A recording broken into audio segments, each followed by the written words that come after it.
বন্ধুরা, আমি চৈতালি চৈতালি ন্যাচারাল ভ্লগের পক্ষ থেকে সকল বন্ধুকে জানাই আমার আন্তরিক শুভেচ্ছা। বন্ধুরা, আজও আমি ঠাকুর শ্রী রামকৃষ্ণ এবং শ্রী শ্রী মায়ের কথা বলবো। আজকের আলোচ্য বিষয় হলো, একদিন ঠাকুর শ্রীমাকে বলিলেন, দেখো, তুমি এই 3 দিন রান্না না করাতে আমার অসুখটা বেড়েছে। তুমি ও কদিন কেন রাঁধলে না? এ কথার উত্তরে শ্রীমা কি বলিলেন? হ্যাঁ বন্ধুরা, ভিডিওটা আপনারা সম্পূর্ণ দেখুন এবং শুনুন। আশা করি পুরো ব্যাপারটা আপনারা জানতে পারবেন। এমনকি ঠাকুরের অসুখের সময় শ্রীমা তাহাকে কিভাবে সেবা করেছিলেন। বন্ধুরা, ভিডিওটা আপনারা সম্পূর্ণ দেখুন এবং শুনুন। আশা করি পুরো ব্যাপারটা আপনারা জানতে পারবেন। তাহলে শুনুন। শ্রীমা যতদিন না দক্ষিণেশ্বরে আসিয়া ঠাকুরের সেবাভার স্বহস্তে গ্রহণ করিয়াছিলেন, ততদিন হৃদয়াদির ওপর নির্ভর করিয়া ঠাকুরের দিন একরূপ চলিয়া যাইতেছিল। কিন্তু সাধনার শেষে তাহার পরিপাক শক্তি হ্রাস পাওয়ার সঙ্গে সঙ্গে দৈব নির্দেশে শ্রীমা দক্ষিণেশ্বরে আসিয়া পড়ায় এবং হৃদয়কে মন্দিরোদ্যান হইতে বিতাড়নের পর শ্রীমায়ের প্রাণ ঢালা সেবায় ঠাকুরের শারীরিক উন্নতি হওয়ায় ঠাকুর অতঃপর অনেকাংশে তাহার উপর নির্ভর করিতেন। কোনো কারণে শ্রীমা অন্যত্র গেলে বালক স্বভাব ঠাকুর আপনাকে বিপন্ন মনে করিতেন এবং তাহাকে দক্ষিণেশ্বরে আনাইতে অতিমাত্র ব্যস্ত হইয়া পড়িতেন। দেহ বুদ্ধিহীন যুগাবতারের এই প্রকার লীলার তাৎপর্য মানব বুদ্ধির অগম্য হইলেও শ্রীমায়ের চরিত্রানুধ্যানে অগ্রসর হইয়া আমাদের সহজেই মনে হয় যে তাহার প্রতিসেবা সফল হইয়াছিল। শ্রীমা নারায়ণের পদপ্রান্তে উপবিষ্ট লক্ষ্মীর ন্যায় শ্রী শ্রী ঠাকুরের পাদ সংবাহন করিতেন। স্নানের পূর্বে তাহার অঙ্গে তৈল মর্দন করিতেন এবং দেহের অবস্থা বুঝিয়া রুচিকর ও পুষ্টিকর আহার্য প্রস্তুত করিয়া খাওয়াইতেন।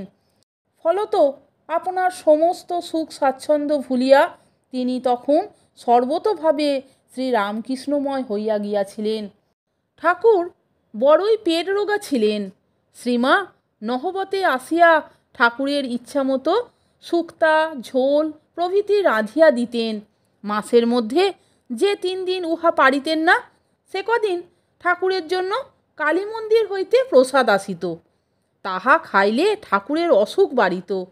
তাই একদিন তিনি শ্রীমাকে বলিলেন, দেখো, তুমি এই 3 দিন রান্না না করাতে আমার অসুখটা বেড়েছে।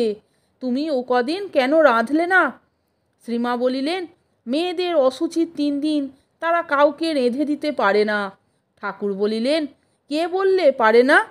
তুমি আমাকে দেবে, তাতে দোষ হবে না। বলো তো, অসুচি তোমার শরীরের কোন জিনিসটা? চামড়া না মাংস না হাড় না মজ্জা? দেখো, মনই সূচি অসুচি, বাইরে অসুচি বলে কিছু নেই। ইহার পর হইতে শ্রীমা প্রত্যহ রান্না করিয়া দিতেন। ঠাকুর সে রান্না খাইয়া তৃপ্ত হৃদয়ে একদিন বলিয়াছিলেন, দেখো তো, তোমার রান্না খেয়ে আমার শরীর কেমন ভালো আছে। একবার শ্রী শ্রী ঠাকুরের অসুখের সময় কুমারটুলির গঙ্গাপ্রসাদ সেনকে দেখানো হইল। কবিরাজ জল বন্ধ করিয়া ওষুধ সেবনের ব্যবস্থা করিলেন। শিশু প্রকৃতি ঠাকুর অমনি সকলকে জিজ্ঞাসা করিতে লাগিলেন, হ্যাঁ গা, জল না খেয়ে পারব? শ্রীমাকেও জিজ্ঞাসা করিলে তিনি বলিলেন, পারবে বই কি। ঠাকুর সাবধান করিয়া দিলেন, বেদানা পর্যন্ত জল পুঁছে দিতে হবে। দেখো, যদি তোমরা পারো। শ্রীমা আশ্বাস দিলেন, তা মা কালী যেমন করবেন যথাসাধ্য তার ইচ্ছায় হবে।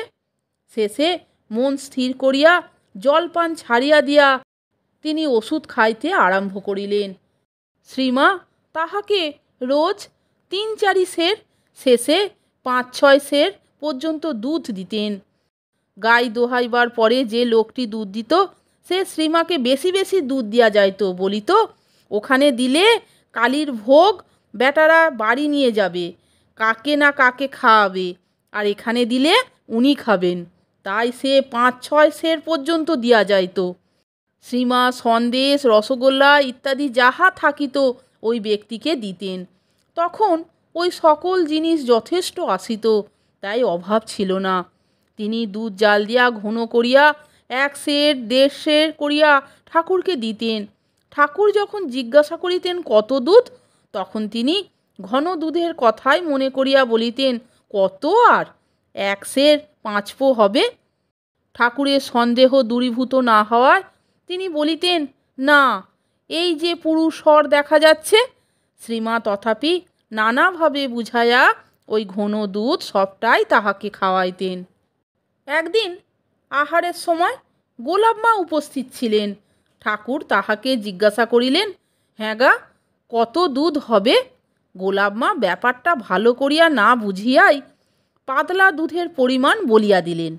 অমনি ঠাকুর চমকিয়া উঠিয়া বলিলেন, হ্যাঁ, এত দুধ? তাই তো আমার পেটের অসুখ হয়। ডাক ডাক। আহ্বান শুনিয়া শ্রীমা আসিতেই ঠাকুর প্রশ্ন করিলেন, কত দুধ? মা পূর্বের ন্যায় উত্তর দিলেন, 5 পো হবে আর কি। ঠাকুর তবু জিজ্ঞাসা করিলেন, তবে যে গোলাপ বলে এত? মা নির্বিকার চিত্তে উত্তর দিলেন, গোলাপ জানে না। এখানের মাপ গোলাপ জানে? ঘটিতে কত দুধ ধরে গোলাপ জানবে কি করে? সেদিন এ পর্ব এখানেই শেষ হইল। কিন্তু ঠাকুর আর একদিন গোলাপ মাকে দুধের পরিমাণ জিজ্ঞাসা করিলেন এবং গোলাপ মাও বলিয়া ফেলিলেন। এখানেই 1 বাটি আর কালীঘরের 1 বাটি। ঠাকুর শুনিয়া বলিলেন, এত দুধ? ডাক ডাক, জিজ্ঞাসা কর। শ্রীমা আসিতেই ঠাকুর বলিলেন, বাটিতে কত ধরে? কয় ছটা, কয় পো? শ্রীমা উত্তর দিলেন, কয় ছটা, কয় পো অত জানি নে। দুধ খাবে তা কয় ছটাকের ঘটি, কপো অত কেন? অত হিসাব কে জানে? ঠাকুর অনুযোগ করিলেন, এত কি হজম হয়? তাই তো পেটের অসুখ হবে। বাস্তবে কি সেদিন পেটের অসুখ করিল। শ্রীমা জিজ্ঞাসা করিলেন, কি রকম দাস্ত হচ্ছে? ঠাকুর বলিলেন, পাতলা। এর ঠিক পর থেকেই ঠাকুর যেন কিরকম অসুস্থ হয়ে পড়িলেন। সেদিন আর বিকালে কিছু খাইলেন না। ভাত ইত্যাদি পড়িয়া রহিল। শ্রীমা একটু সাগু করিয়া দিলেন। সত্যে প্রতিষ্ঠিত ঠাকুরের শরীরের উপর মনের ক্রিয়া দেখিয়া অনুতপ্তা গোলাপ মা শ্রীমাকে বলিলেন, মা, বলে দিতে হয়, আমি কি জানি, তাই তো খাওয়া নষ্ট হলো। শ্রীমা তাহাকে বুঝাইলেন, খাওয়ার জন্য মিথ্যা বললে দোষ নেই, আমি এই রকম করেই ভুলিয়ে টুলিয়ে খাওয়াই। শ্রীমা মন ভুলানো কথাগুলির সত্যতার উপর দৃষ্টি না রাখিয়া সেবার উপরই দৃষ্টি রাখিয়াছিলেন। তিনি লক্ষ্য করিতেছিলেন যে তাহার ঐকান্তিক যত্নে ঠাকুর সারিয়া উঠিতেছেন, শরীর হৃষ্টপুষ্ট হইতেছে। তাহলে বন্ধুরা, ভিডিওটা আপনারা সম্পূর্ণ দেখলেন তো এবং শুনলেন তো ঠাকুর শ্রী রামকৃষ্ণের কথা এবং শ্রী শ্রী মায়ের কথা। ভিডিওটা যদি আপনাদের ভালো লাগে তাহলে একটা লাইক, কমেন্টস এবং আমার চ্যানেলটিকে সাবস্ক্রাইব করে আমার পাশে থাকবার অনুরোধ করলাম। এই রকম আরও অনেক ভিডিও পেতে বন্ধুরা প্লিজ আমার চ্যানেলের ভিডিওগুলো আপনারা একটু দেখুন। ভালো লাগলে বন্ধুদের মধ্যে শেয়ার করে দেবেন। আপনারা সকলে ভালো থাকবেন, সুস্থ থাকবেন। আমি আবার আসছি পরের দিন অন্য কোনো ভিডিও নিয়ে। ভিডিওটা সম্পূর্ণ দেখার জন্য আপনাদের আমি অসংখ্য ধন্যবাদ জানাচ্ছি। জয় শ্রী শ্রী ঠাকুরের জয়, জয় শ্রী শ্রী মা, জয় মা শারদা, জয় মা জগদ্দম্বা, জয় মা জগৎ জননী, জয় গুরু, জয় গুরু, জয় গুরু।